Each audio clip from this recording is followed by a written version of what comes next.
여러분 반갑습니다. 여러분의 멘탈 전도사 천마세입니다. 어느새 또 하루가 시작됩니다. 여러분과 또 함께하는 즐거운 마음으로 어떤 활기차게 한번 하루를 시작해 보도록 하겠습니다. 감기 조심하시고요. 환절기다 보니까 약간 좀 기온차가 좀 있습니다. 일교차가 좀 심하니까 감기 조심하십시오. 여러분, 똑똑한 사람일수록 친구가 적어요. 그런가요? 똑똑한 사람일수록 친구가 적더라. 왜 친구가 적은지에 대해서 한번 그 이유에 대해서 설명해 볼게요. 첫 번째 보니까 친구를 고르는 기준이 까다롭더라. 까다롭습니다. 똑똑한 사람들은 친구를 선택할 때 단순히 즐겁거나 친근한 관계보다는 지적 자극을 주고받을 수 있는 사람을 선호하다라는 거죠.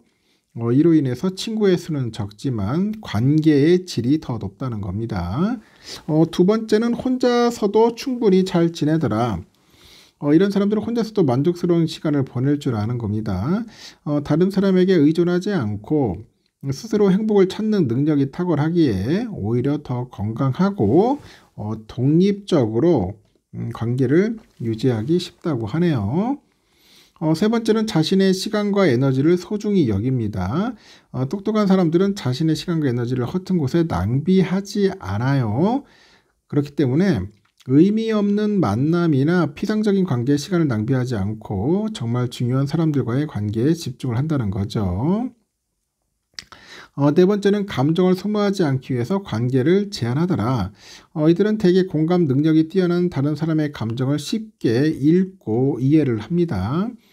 동시에 감정적으로 소진될 위험도 높아서 자신을 보호하기 위해서 소수와 깊은 관계를 유지하는 거죠. 그래서 외로워 보이는 사람과 외로운 사람은 다른 거예요. 실제로 외로워 보여도 진정으로 외롭지 않다면 이는 문제가 되지 않아요.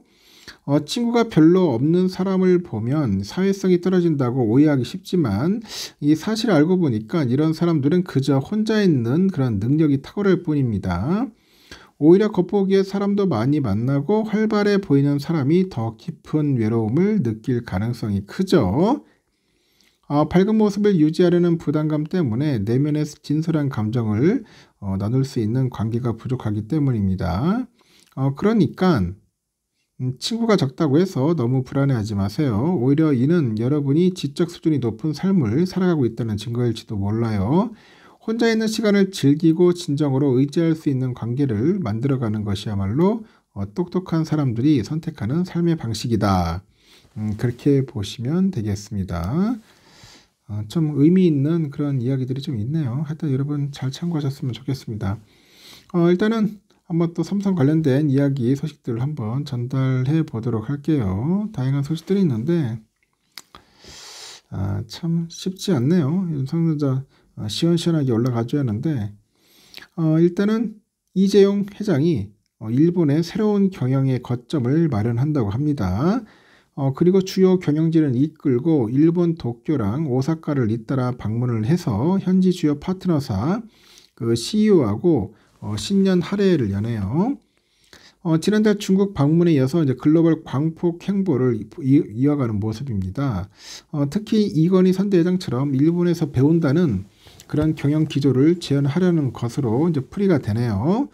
IT 업계에 따르니까 이 회장은 이날 일본 도쿄에 도착을 했고 이 회장은 지난해에도 일본을 12차례 방문한 것으로 알려져 있는데 이번에는 경영진과 함께 방문했어요. 특히 이번 방문은 과거 이건희 선대회장도 매년 해온 전통인데 일본 기업들의 CEO 인사가 4월 1일부터 이뤄지는 점 이거하고 맞물려 가지고 신임 경영자들과의 교류 목적이 크다는 그런 평가가 있습니다. 이번에 일본 방문 기간 중에 이 회장은 히타치를 비롯해서 일본 주요 기업을 찾을 것으로 보이는데 히타치 역시 최근에 경영진 교체가 있었기 때문에 신임 CEO와의 인사와 함께 향후 협력 방안에 대해 논의할 가능성이 있어요. 히타치는 지난해 말 경영진을 교체를 알렸고 소니는 7년 만에 CEO가 바뀌었습니다. 이와 함께 업계에서는 이 회장이 일본에서 개인 사무공간을 새로 마련한 점도 주목을 하네요. 삼성은 도쿄 오테마치에 위치한 미찌물산 본사 빌딩에 이 회장 개인 사무실을 조성합니다. 해당 공간에는 일본 보좌 조직을 포함해서 그런 일부가 입주할 예정이라고 하네요. 현재 인테리어 공사가 진행 중입니다. 그리고 늦어도 5월 안에는 입주가 마무리될 것이다. 그렇게 현재 이어지고 있습니다.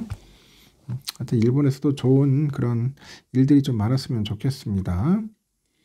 111대 651%, 111%대 651%. 야, 651%.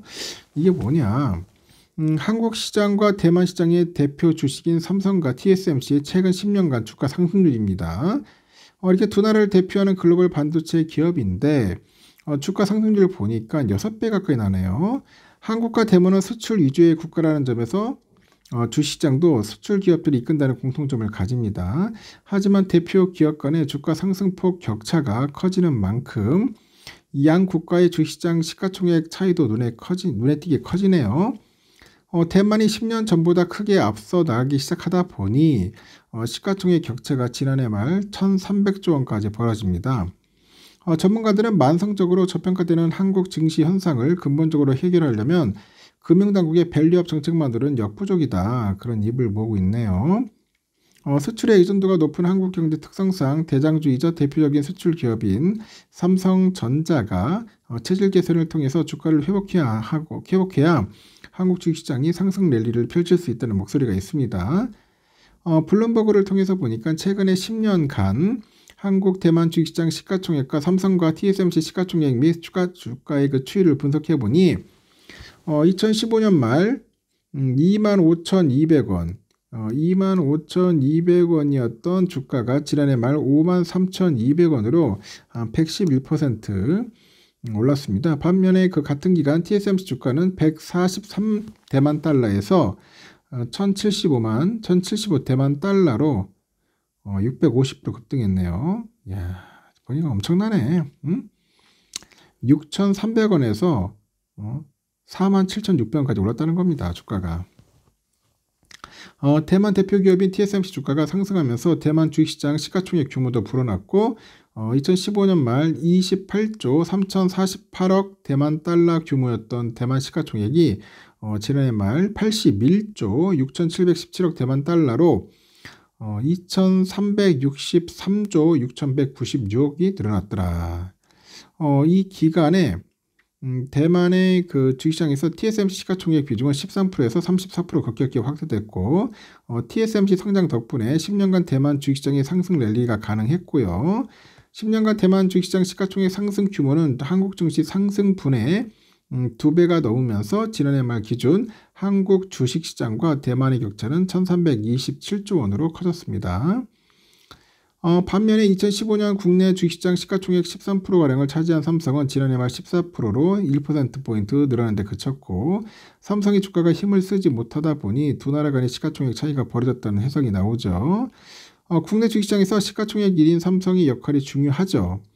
투자자의 그 신뢰를 높일 만한 투자 결정 등 비전을 보여줄 필요가 있는 거예요. TSMC 주가가 PER이 20배가 넘다 보니 11배가 조금 넘는 삼성을 압도하고 있고 삼성의 PER과 주가 손자산 BR은 전날 기준 코스피 PR보다 낮고 PBR은 높다. 삼성전자가 버는 이익보다 주가가 저평가되어 있는 겁니다. 업계에서는 삼성전자가 적극적인 체질 개선에 나서는 게 코리아 디스카운트 현상을 최소화하기 위한 최우선 과제라고 보네요. 삼성전자가 글로벌 파운드리 경쟁에서 다시 우위를 선점한다면 주가 상승으로 이어져서 한국 증시를 키울 수 있는 원동력으로 작용할 수 있다는 설명이 있습니다. 시장조사기관의 트렌드포스에 보니까 최근에 10년간 설비 투자액을 늘려온 TSMC의 지난해 4분기 파운드리 시장 점유율은 전 분기보다 한 2.4% 상승해서 67.1%를 기록한 반면에 삼성은 1% 정도 하락해서 9.1%에 그쳤다고 합니다. 배당이나 자사주 소각 등 단기 이벤트만으로는 한국 증시를 장기적으로 성장시킬 수 없다고 하죠. 획일적인 주 52시간 규제 같은 기업 환경도 바꾸려 필요가 있다고 합니다. 여러 가지 변화가 필요하다는 거죠. 그렇지 않으면 힘듭니다. 경쟁이 안 되는 거지, 경쟁이. 하여튼 삼성전자가 앞으로는 거꾸로 삼성이 6배, TSMC가 1배 오르는 그런 모습을 보여줬으면 좋겠습니다. 하여튼 삼성전자 잘 됐으면 좋겠어요. 여기까지 하겠습니다, 여러분. 좋은 하루 보내시고 또 다음 시간에 봬요. 굿나잇. 굿나잇가 아니죠. 굿모닝입니다. 하여튼 좋은 하루 보내십시오.